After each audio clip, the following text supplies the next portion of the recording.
Hi everyone, so in this video we'll be covering Utgarde Keep. This dungeon is located in the middle of Howling Fjord and it will be one of the first dungeons that you'll encounter when you get to Northrend. In this guide we'll do a step-by-step on the trash mobs including their abilities as well as the mechanics for the 3 boss encounters within the dungeon. Now on the way to the first boss, which is Prince Keleseth, you will encounter these following trash mobs. The first one are these Dragon Flare Iron Helms. These guys have 4 abilities. One is Cauterize, and this removes debuffs from their allies, but it also deals some fire damage to them. It would be good to note that most of the trash mobs in this dungeon actually use this ability. Heroic Strike on the other hand increases their melee damage by 10%, and Ringing Slap interrupts spell casting. Last but not the least is Second Wind, which will allow them to regenerate some HP whenever they are immobilized. Next are these Dragon Flare Metalworkers who uses Enrage, increasing their damage and attack speed for 2 minutes. They can also use Thunder Armor and this can stack up to 5 times. There are also these Dragon Flare Weaponsmiths. They can use Cleave, which deals 150% weapon damage to their target player and that player's nearest ally. Lastly, they can also stun you for 5 seconds with Concussion Blow. Then we have these Dragon Flare Forge Masters, who you need to pull and kill to disable the wall of fire up ahead. This mob, like the first 3, uses Cauterize as well, and he also casts Burning Brand, which deals some fire damage to players within 8 yards, and it also increases the fire damage that they receive for 12 seconds. Next we have Enslaved ProtoDrakes and the ProtoDrake Handlers. It is important to tank these guys against a wall as the ProtoDrake can knock you back. Apart from this, the ProtoDrake also uses Flame Breath, damaging players in front of it. It also uses Rend, which inflicts physical damage over 15 seconds. The ProtoDrake Handler on the other hand can buff the ProtoDrake with Unholy Rage, increasing its attack speed by 70%. The Handler also uses Throws and Debilitating Strikes. The last types of trash mobs before Keleseth are the Dragon Flare Strategists and Casters. The Strategists use 3 abilities, one of which is Blind, and this distorts the target for 3 seconds. Another is Hurl Weapon, where they will throw a dagger that deals physical damage. The most important ability to watch out for is Ticking Bomb, where he will throw a grenade on the floor and players simply have to move away before it explodes.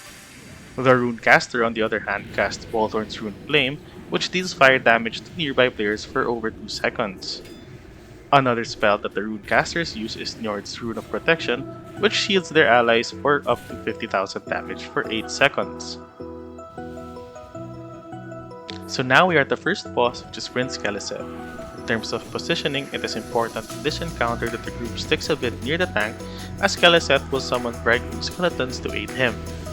Being close to each other makes it easier for the tank to aggro these mobs, and it also makes it easier for the group to AoE them down. However, as long as Keleseth is alive, these skeletons will be brought back to life every 20 seconds.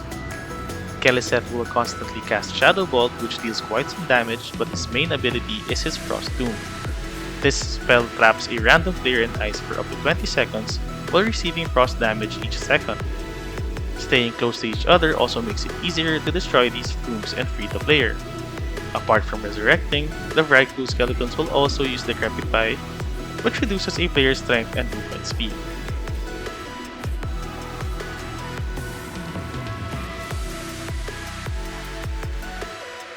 On the way to the next boss, you will encounter a new trash mob called Dragon Flare Overseer. This mob just uses some standard warrior abilities such as Charge, Battle Shout, and Demoralizing Shout, which shouldn't be that big of a problem.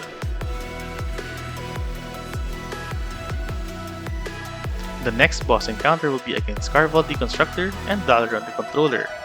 Again, in this encounter, it is best to stick near the tank and stack both bosses together as much as possible. Scarval uses Charge every now and then to a player that doesn't have his aggro, and after knocking back that player, he will return to his main aggro, which is the main tank. He also uses Stone Strike, which deals normal weapon damage and slightly knocks back his target.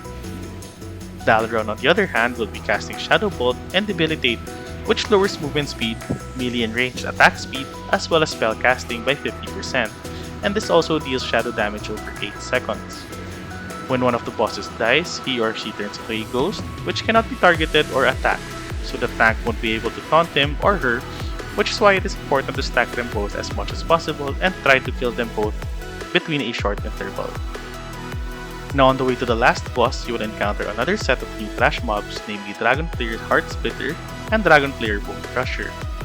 Heart Splitters use Piercing Jab, which inflicts high weapon damage, and it also reduces the player's armor by 15%.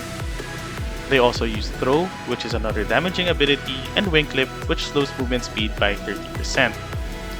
Bone Crushers on the other hand use Head Crack, which reduces the target's stamina for 20 seconds, and they also use Knockdown Spin, damaging and stunning players for 2 seconds. The last type of mob you will encounter before the last boss will be this Dragon Player Spiritualist, who uses standard Shaman abilities, specifically Flame Shock, Healing Wave, and Lightning Bolt. Alright, so now we are here at the last boss of Utgarde Keep, and this is Ingvar the Plunderer. In terms of positioning, the tank should take him to the far side of the platform and face him away from the group. Ingvar has 2 phases, and in the first phase he will use Cleave, which deals 150% weapon damage to his target and its nearest ally. He also uses Smash, which deals massive damage in a 10-yard cone in front of him. When he casts this, the tank can do a sidestep away from the cone to avoid it and simply go back once he finishes casting. He also uses Staggering Roar, which deals damage in a 60-yard radius while also interrupting spell casting and silencing players for 6 seconds. The DPS and healer can use the pillars in the platform to LOS and avoid this.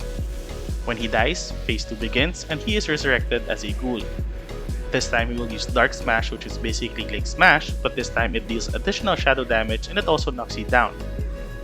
Another new ability he will have is Shadow Axe, where he will throw his axe at a random player's location and it will spin in place, dealing massive damage per second for 10 seconds.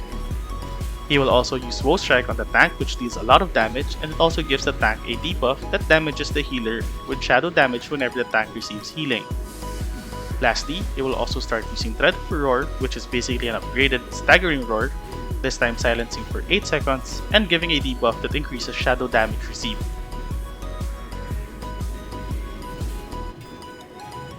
So that is it for this guide. Thank you so much for watching, and if this guide was helpful, please click the like button and subscribe to my channel, and I will see you in the next video.